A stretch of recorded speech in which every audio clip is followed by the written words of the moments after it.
Who's the real psycho? Norman Bates? Marion Crane? Or maybe Alfred Hitchcock himself? Buckle up, because we're not just revisiting a classic. We're peeling back the wallpaper of Psycho to expose every creepy, manipulative, twisted layer. And spoiler alert, there's more than one kind of madness lurking in this house. Welcome to Real Talk, where we spill the tea on movies and all the madness in between, with wit, sass, and zero sugarcoating. Okay, so Psycho opens like your typical noir thriller. Marion Crane, played by Janet Leigh, is having an affair with a guy who can't afford to marry her. She's overworked, underappreciated, and boom, temptation hits in the form of a $40,000 stack of cash. Girl snaps, grabs the dough, ditches Phoenix, and drives toward a fantasy life she's not entirely sure she wants. Then, rainstorm, creepy motel, Norman Bates. If you've never seen this movie before, first of all, welcome to the film club. Second, this is where you think the story is going to become a sexy little crime drama. She hides the money. Norman's a bit awkward but polite. There's taxidermy and awkward sandwiches. And then, the shower scene. Cue the violins, the stabs, the scream. Marion gets brutally murdered by a shadowy old woman in the middle of the film, a full-on main character kill switch. At the time, that move was cinematic blasphemy. People were furious. Why? Because Marion wasn't just the lead. She was about to return the money. She was on the verge of redemption, and Hitchcock slaughtered her anyway, and so damn early. He literally had to post theater signs begging people not to spoil the ending. But we have to ask, why? Why kill her so early? What's the point of that shock? Because Psycho isn't just about a man with mommy issues. It's about how we, the audience, were set up. We were trained to think, she's the main character, we're safe. Then slash, shriek, cue the chocolate syrup, and she's gone. And after Marion dies, who are we left with? Norman. And here's the twisted genius. Hitchcock doesn't just shift the story, he shifts our loyalty.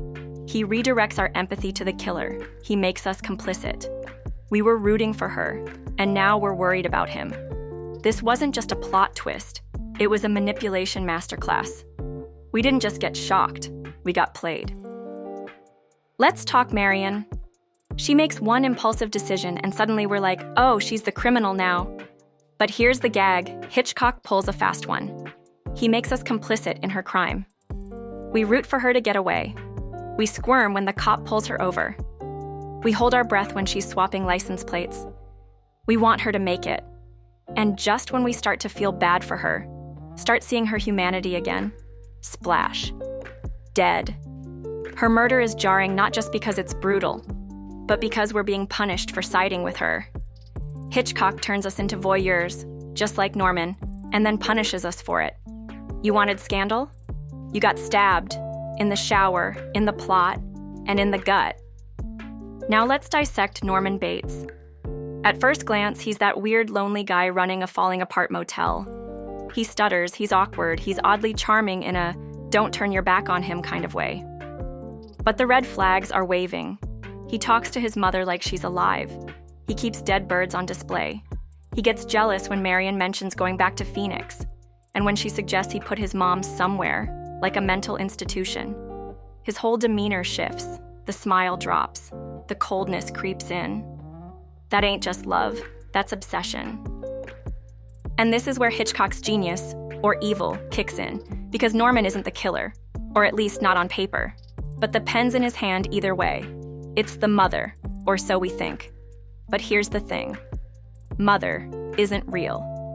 Norman has absorbed her voice, her mannerisms, her rage. She's in him. Because years ago, after murdering both his mother and her lover in a jealous fit, he couldn't handle the guilt. So he split. Literally. He became both son and mother.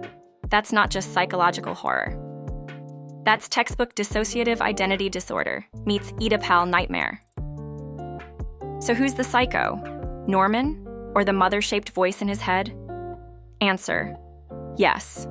But now let's shift the lens. Let's talk about Hitchcock. Because if we're naming psychos, he's in the running. This man didn't just direct thrillers. He engineered emotional manipulation. He loved making audiences squirm. And with Psycho, he didn't just want you to be scared, he wanted you to feel guilty about being entertained by someone's pain. That's twisted genius. He forced theaters to lock doors once the film started. He made critics swear not to reveal plot twists. He even controlled the trailer, the posters, the press cycle. Like Norman, he needed control. Total control. And don't forget how he treated his actresses. There are whole books written about how he terrorized his female leads in the name of authentic fear. That scream from Janet Leigh, not just acting. Hitchcock wanted it real. So who's the puppet master here? Norman Bates or the guy behind the camera?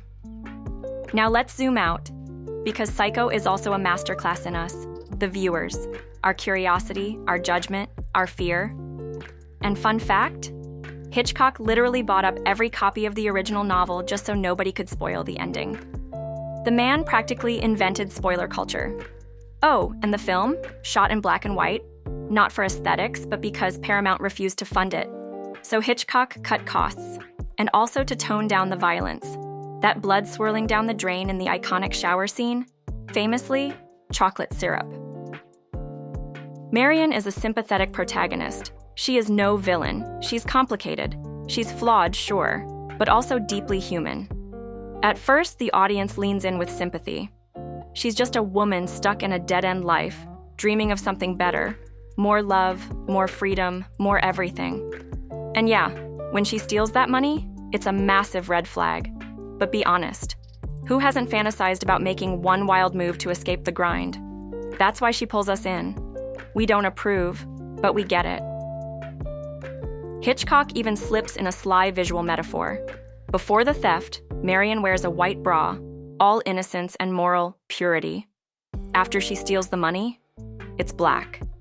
The shift is quiet but clear. She's crossed a moral line. She's not a femme fatale. She's not a con artist. She's just desperate. Critics often point out that her impulsiveness, shaky morality, and raw vulnerability make her feel real. And that desperation leads her to one wrong decision, one that costs her everything. Norman Bates is cinema's most polite nightmare.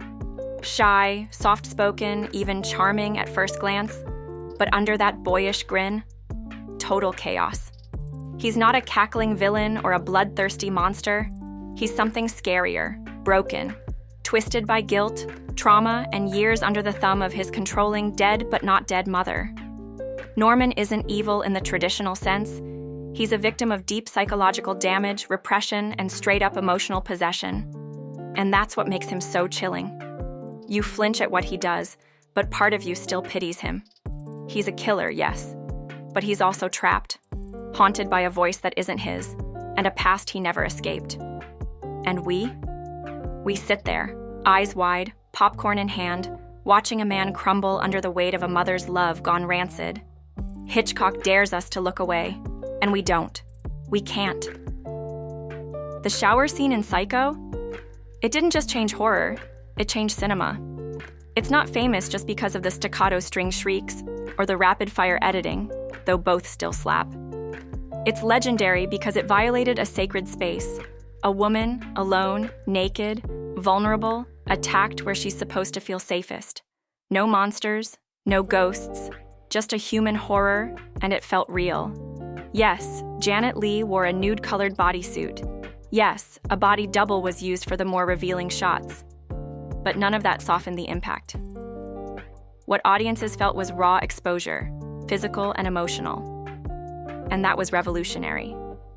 Hitchcock even shot the scene 78 times over 7 grueling days, just to get the rhythm, the tension, and the sheer violation exactly right. That obsessive precision, you feel it in every stab of the knife and every beat of your heart while watching. Cinematically, masterpiece. The editing is dizzying. The score is panic in sound form. And symbolically, it's been read as a moment of cleansing, even penance. Marion's stolen money down the drain, her sins washed away. Literally, with her blood spiraling out with the water. That drain shot? Chilling and poetic. Bottom line, it wasn't just a murder. It was a moment that made people gasp, squirm, and rethink what movies could do.